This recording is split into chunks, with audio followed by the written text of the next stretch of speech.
Bene data bakundwa b'umwami Yesu Kristo, mwese abakurikira izi nyigisho tubahaye ikaze mu biganiro bya Saveur Divine. Ibi biganiro mu bitegurirwa n'abavugabutumwa bwiza batandukanye, akaba ari umuhamagaro ugendera ku ijambo ry'Imana byanditse mu gitabo cy'ubutumwa bwiza uko bwanditswe na Matayo ibice 24 umurongo wa 14. Kandi ubutumwa bwiza bw'ubwami buzigishwa mu isi yose ngo bube ubuhamya bwo guhamiriza amahanga yose, nibwo imperuka izahera ko ize. Ibi biganiro mubikurikira ku channel ya YouTube yitwa Saveur Divine. Tubifurije kugubwa neza. Imana Data ari nayo So ibaho umugisha.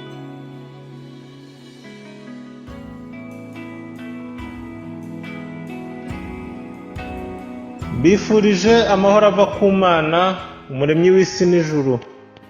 Mwebwe mwese mukurikije ijambo ry'Imana muri kano kanya, muri kumwe na mwene So Rukundo Vincent.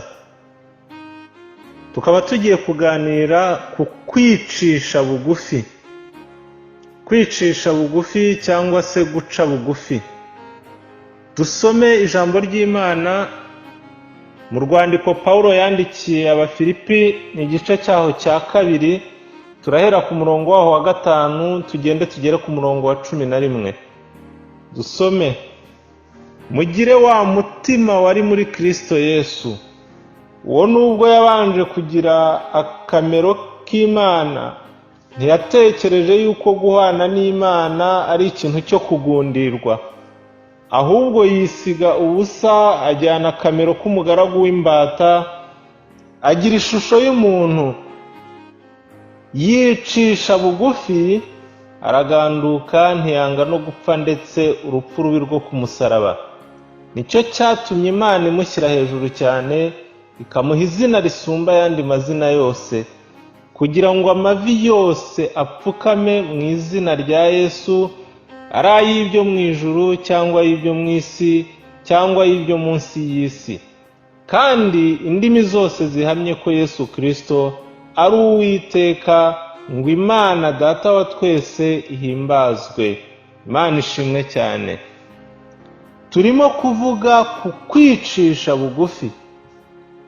Kwicisha bugufi ni ukwiyoroshya. Kwicisha bugufi kandi ni ukutarwanira icyubahiro, kuko hari igihe usanga nk'umuntu ahatanira cyangwa se aharanira gushaka icyubahiro imbere y'abantu.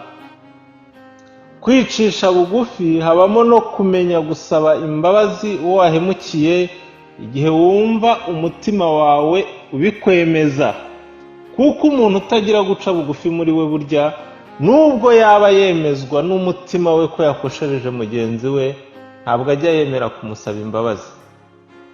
Kwicisha bugufi ni ukwifata kandi nk'uworoheje, nubwo haba hari urwego rwo hejuru Imana yakugejejeho, ukemera no kubana n'aboroheje, ukegerana nabo. Kwicisha bugufi twabivugaho mu buryo bwinshi, gusa nk'uko twabisomye mu rwandiko Pawulo yandikiye Abafilipi muri kiriya gice cyaho cya 2 umurongo wa 5, Yesu Kristo umwana w'Imana isumba byose yaduhaye urugero rwiza rwo kwicisha bugufi. Ku murongo waho wa 8 twasomye ngo yicisha bugufi, ngo araganduka, ngo ntiyanga no gupfa urupfu rubi rwo ku musaraba. Uku kwicisha bugufi kwa Kristo Yesu kwabayemo ikintu gikomeye cyo kwirengagiza icyubahiro gikomeye cy'ubumana yari afite, agishyira ku ruhande kugira ngo atugezeho agakiza twebwe aboroheje. Imana ishimwe cyane. Ijambo ry'Imana ryatubwiye ngo uwo nubwo yabanje kugira akamero k'Imana, ngo ntiyatekereje yuko guhana n'Imana ari ikintu cyo kugundirwa, ahubwo we yarabirebye azi agaciro kabyo, ariko arabyiyambura, ngo yisiga ubusa, ajyana akamero k'umugaragu w'imbata, agira ishusho y'umuntu. yemera kwiyaka icyubahiro cy'ubumana, yemera kugishyira ku ruhande. Yaciye mu bugufi mu buryo butangaje cyane kugira ngo abashe kutugeraho, abashe kudushyikiriza agakiza. Imana ihabwe icyubahiro. Ku murongo wa 5 rero, ijambo ry'Imana hari ikintu ridusaba gikomeye. Ryatubwiye ngo mugire wa mutima wari muri Kristo Yesu. Mbese uwo mutima ni uwuhe? Uwo mutima ni uwuhe wari muri Kristo Yesu? Ngo muri we twabwiwe mu ijambo ry'Imana ko harimo ikintu gikomeye cyitwa kwicisha bugufi cyangwa se kwiyoroshya. Ngicyo ikintu gikomeye, kimwe mu bintu bikomeye byaranze umutima wa Kristo Yesu. Byari mu mutima we harimo kwicisha bugufi. Imana idufashe cyane. Niba rero twitirirwa Kristo, tukitwa aba Kristo, dukwiriye kugira kwicisha bugufi muri twe. Bitabaye gutyo ntabwo tuba turi aba Kristo mu buryo bwuzuye cyangwa se bukwiye. Imana idufashe cyane. Imana idushoboze kwicisha bugufi mu mitima yacu no mu mibereho yacu. Iyo umuntu yicisha bugufi, Imana imushyira hejuru. Imana ishimwe.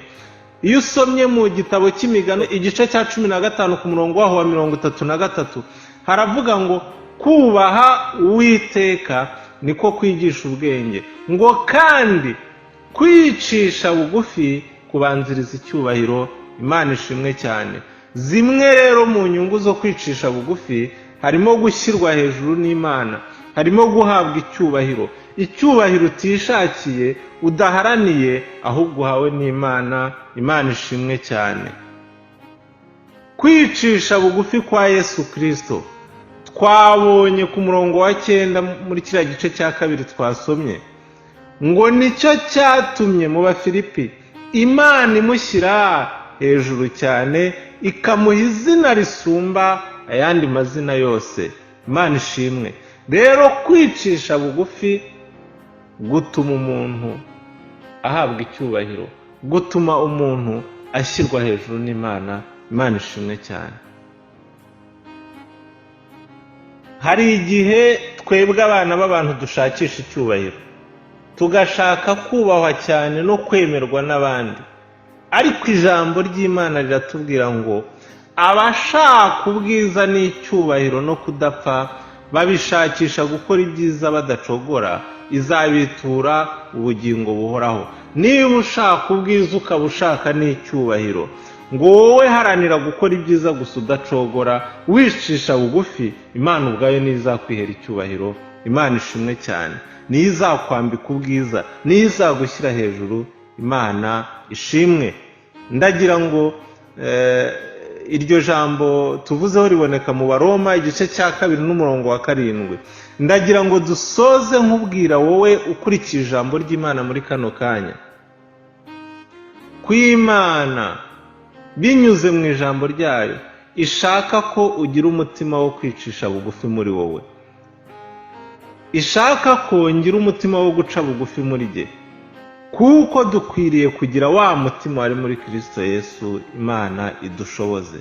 Uyu mutima we ukaba wararanzwe no kwicisha bugufi. Niwicisha bugufi, Imana ubwayo izagushyira hejuru, izaguha icyubahiro. Umwami Imana idushoboze kwicisha bugufi mu izina rya Yesu. Amen.